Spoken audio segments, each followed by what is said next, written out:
gums at each other any chance they get. The fight clock is brought to you by Modelo. One of the greatest knockouts you'll ever see.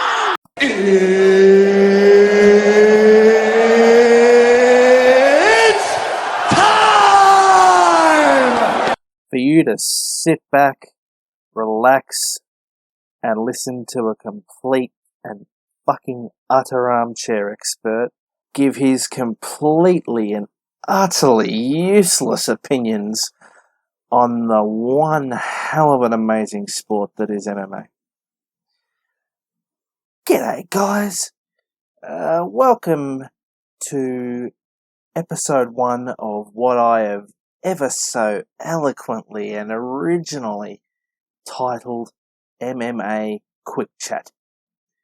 That can go to my boy Jesse, actually, the credit for that name. He came up with that, because I didn't have anything else. Yeah, so what this is basically going to be is me just nattering away and giving my thoughts and opinions on, well, mainly the UFC, let's be honest, because that's just about all I watch. But the sport of MMA and what's going on in it at any given moment of any given time that I happen to do an episode. Mind you, it may not go beyond one episode because, you know, this may be a complete and utter travesty. But I just thought, you know what? I may as well have a try. And seeing as no radio station will let me on because I cuss too much, thought I'd make my own, mate. Just go on ahead and make my own. Can't be cancelled if I put it up, can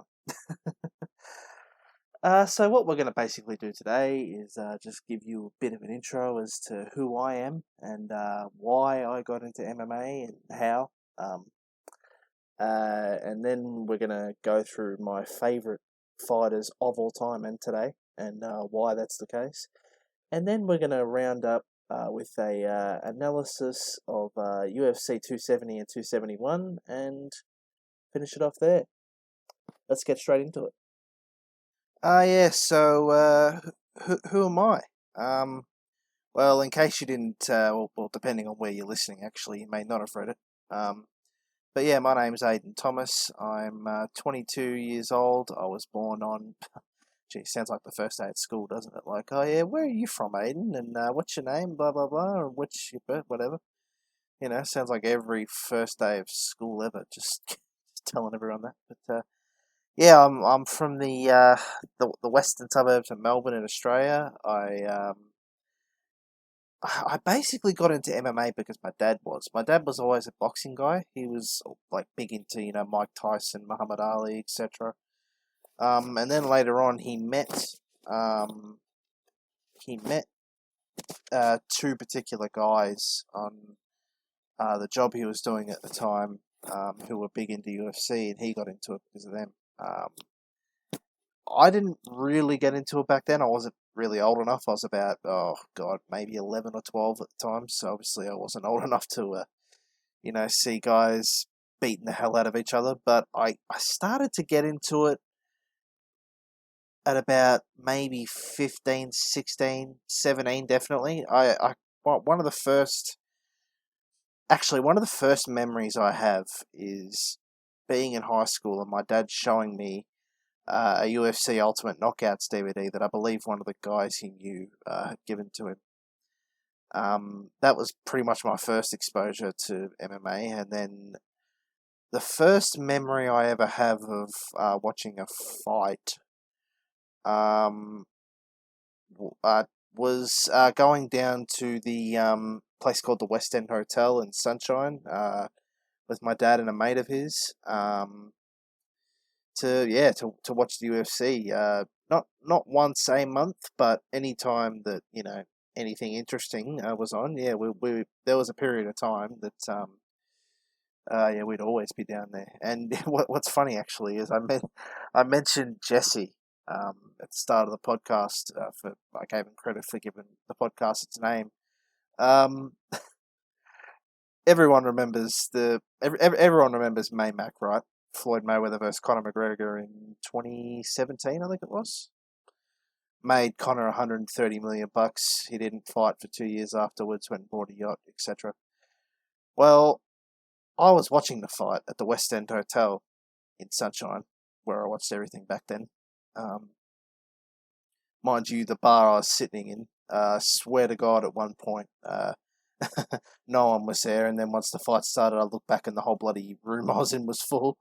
That's just what Conor does. He fills up any place you go to watch him. But what's funny is, I was in Sunshine, and so was Jesse. I was at the pub. He was at a sports ground with his dad in Sunshine watching the same fight. We weren't even friends. To give you a brief analysis, we started out as friends in school, stopped being friends, and then started being friends again 3 years later. But we weren't even friends at the time. But we were in the same area, watching the same fight. Is that just fate at that point? I don't know. But yeah, now me and Jesse have got into MMA ourselves. We go watch every few months when something good's on, and yeah, so that's pretty much how I got into MMA, and yeah, we'll get on to the my favourite fighters of all time today, and why. Alright, so favourite MMA fighters of all time and today. Now, let's get this started. First one's got to be Brock Lesnar. Came into MMA in, I think, 2007 was his first fight. Won pretty dominantly in about, I think less than 2 minutes. Yeah, he fought in K1 and he beat, I think, a former Olympic. I don't know. I don't know enough about the guy, but he beat him pretty considerably. And then from that point on, he went into the UFC and within his fourth MMA fight, won the UFC championship. Had probably one of my top 10 of all time MMA fights ever with Shane Carwin. That's one of my favourite fights ever. Obviously then got beaten by Cain Velasquez and Alistair Overeem. Went back to the WWE, came back to fight Mark Hunt and hasn't fought since. And who could forget the rivalry with Frank Mir as well? He was the best. Prior to Conor, he was their biggest ticket seller. UFC 100, I believe was, I could be wrong, but I believe it was the first card to exceed 1 million buys. That was a huge card. I've got a poster of it in my room, actually. Only UFC poster I've got, sadly. I need to buy some more. But yeah, he's definitely among my favourites of all time. To have come into MMA at 30 and managed to do all of what he did, fought Randy Couture for the belt, fought Frank Mir, fought Shane Carwin. They threw him to the deep end early, and, to have managed to do all of that with so little MMA experience after, 2 years of pretty solid pro wrestling at that point. Actually, more than that, because he wrestled in Japan as well, so yeah, more like about 4 years. I think, I have no doubt, if he had come into MMA earlier, if he'd skipped pro wrestling and gone straight into MMA after the NCAA championship, he could have absolutely been one of the greatest heavyweights of all time. So, yeah, he's definitely in there as far as my favourites. Of course, Conor. Took the UFC by storm. Double champ. Shut the fuck up. The double champ does whatever the fuck he wants. His legacy's a bit different now because of the 2 Dustin losses and the Khabib loss. But, how can you not love this man? Yes, he fucks up sometimes. He's done some things that have even made me shake my head. But I will never not respect that man's legacy and what he's done for this sport. And to this day, It may be in spite of him now, rather than to actually see him win. Who knows? But the man can still sell tickets. Like, no one can not say that. He can definitely still sell tickets. So probably not the most technical. He only ever really had a left hand, but absolutely one of my favourites of all time. If for nothing else other than the memories and the legacy that he will leave, which I hope hasn't been diminished too badly from the last couple of fights he's had. Overeem, Alistair Overeem. One of it's a shame he never won the UFC championship, the heavyweight title. He absolutely could have. I think if he'd in the end of the day, it's just luck, isn't it? I think he met his match, sadly. He definitely wasn't the fighter he was when he fought Brock later in his career. I forget who it was against. I keep going back to it. But when he got beaten badly and had like his lip split, and that was, I think everyone knew he was at the end rather than the start when that happened. And then, yeah, sadly, he never won the title, but he absolutely could have. And he's definitely, I reckon,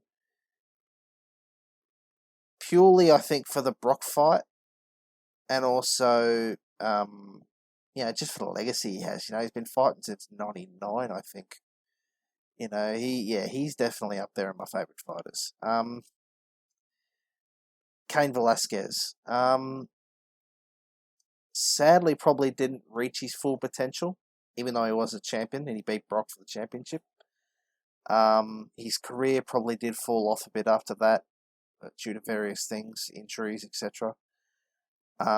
If he isn't already, could have absolutely been one of the greatest heavyweights of all time. He was just a killer in his day. Cormier. I hated him back when the Jones fight happened, because I think a lot of people sided with Jones back then for whatever reason. I don't know. Certainly don't now. But yeah, he's absolutely one of the best at light heavyweight and at heavyweight, and just people call him a company stooge, but he's a likable dude, man. DC, he's absolutely one of my favorites. And a go to the sport, double champ in both divisions, absolute great wrestler. It's a shame he never got the Brock fight, because I was hoping he would. I was hoping that would actually happen. He deserved it, really. And it would have been a banger fight too, even at this stage of their career. Two outstanding wrestlers going up against each other. It would have been good, but sadly it didn't happen. And then, sadly, the last fight with Stipe wasn't in front of people. But yeah, he's an absolute go to the sport, man, and yeah, definitely one of my favourites. And now, as for today, I only really have two today. There's probably, if I were to think about it, maybe like Usman and all those guys, like they're definitely people I like to watch. But Nunes, I just watched that that fucking fight with Penna. Jesus, that was wow, that took me, that shocked me.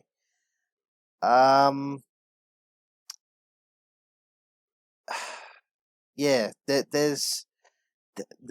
we'll be here forever if I mention them all. All the guys I've watched and like to see.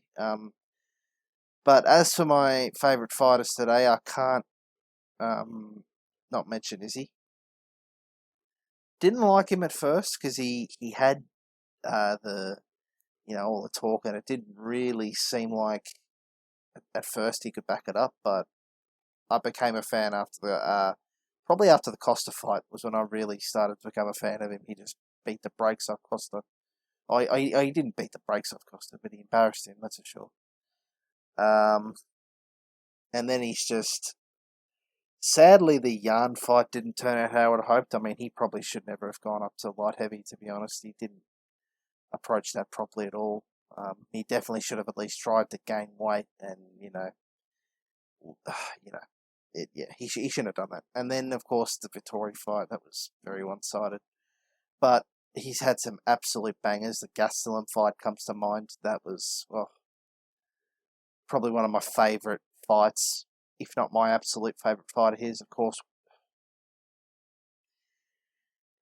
just a tip.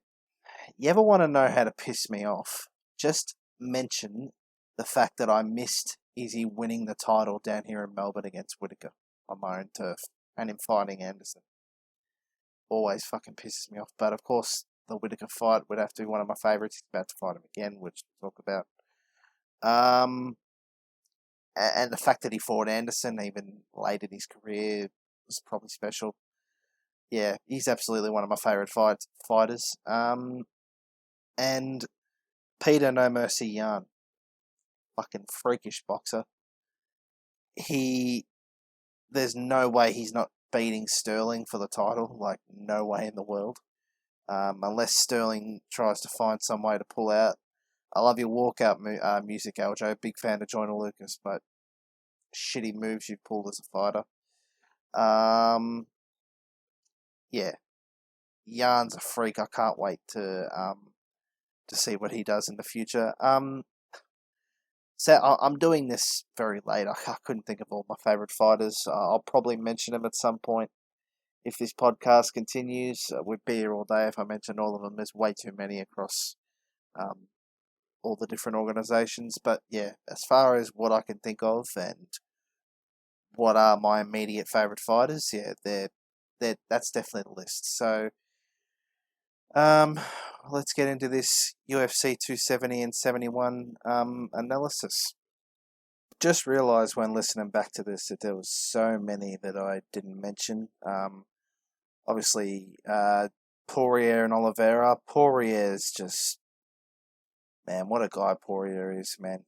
I got to give it to him, You could tell he was upset after the loss, and look, I got to give it to him.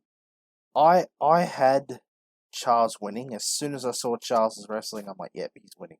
Like, no doubt about it. But I got to give it to Poirier. He defended his takedowns a lot better than I thought he would. Poirier defended Charles' takedowns a lot better than I thought he would. I mean, you could tell he was upset after the fight, obviously, as you would be. Chance to win the title and you didn't. But, the whole 20k donation thing just speaks to the kind of guy Poirier is. And, I hope he can bounce back, man. I really do. Yeah. Oliveira, man. What do you say about him? I see him being champ for a long time. I don't see anyone except maybe Islam, and even then having any chance of beating him. Yeah, it's going to be interesting, man. He'll probably dominate everyone. Chandler, God, was I angry when I heard he was getting the title shot against Oliveira because Dustin was fighting Conor again. But I got to give it to him. He nearly beat Charles, and he's put on the fight with Gaethje was a banger. Yeah, he's put on some entertaining fights, man. I got to give him that. Yeah. Of course, what? How could I not mention Weili, bro? Single-handedly saved UFC 248 from the bloody abomination that sadly was Izzy versus Yol. With that fight of the year performance, I didn't see the fight. That was the one fight me and Jesse didn't go to see. But oh man, what a performance! What a performance, man. I wish I had seen it. Thug Rose, of course, beat Weili, which was a shock to me.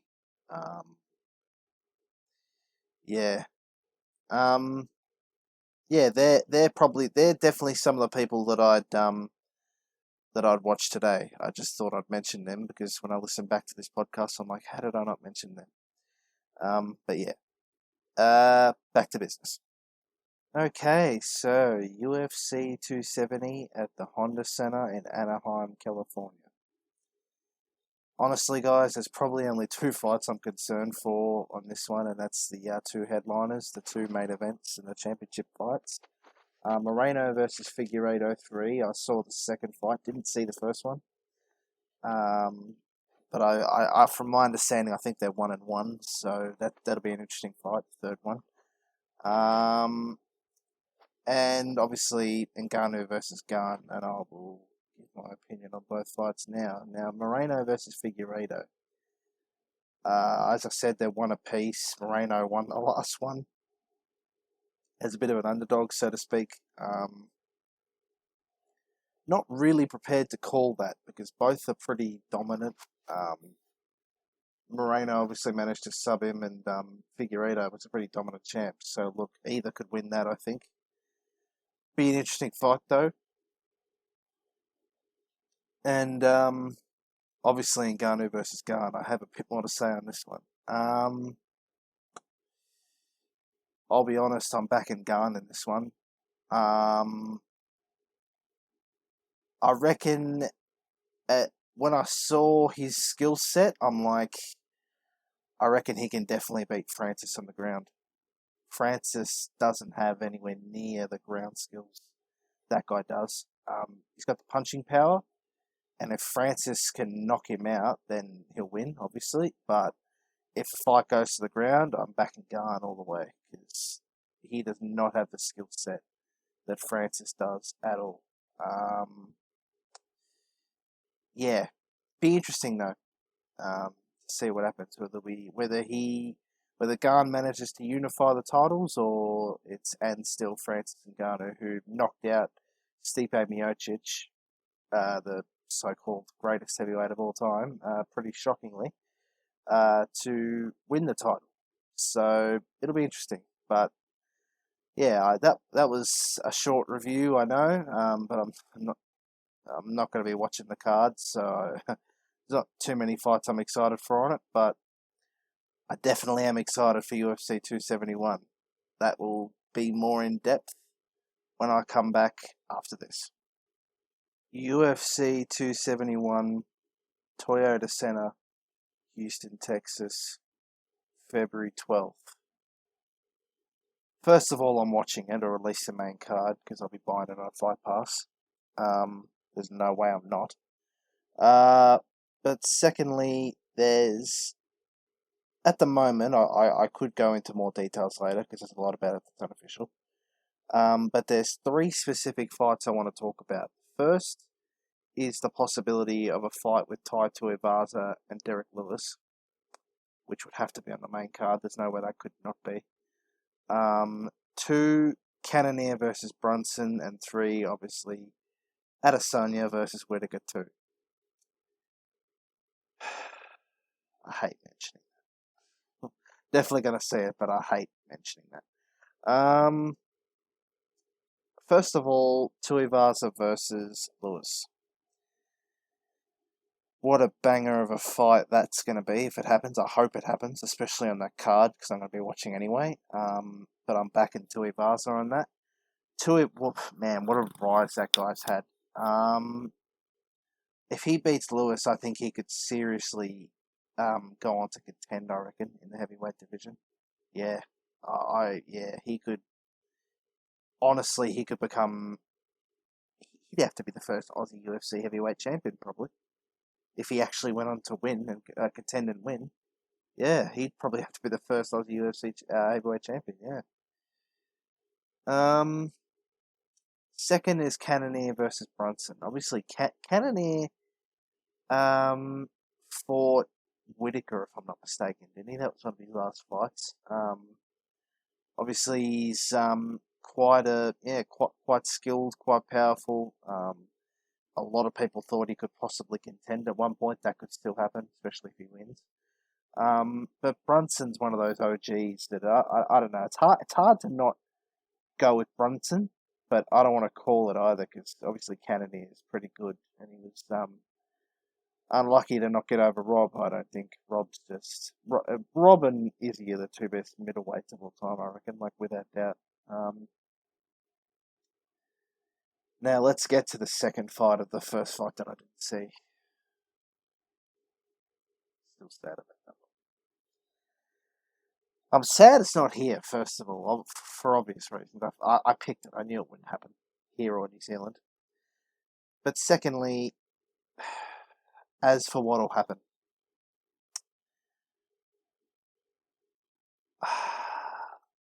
I don't want to count Izzy out because I reckon there's a big chance he'll win.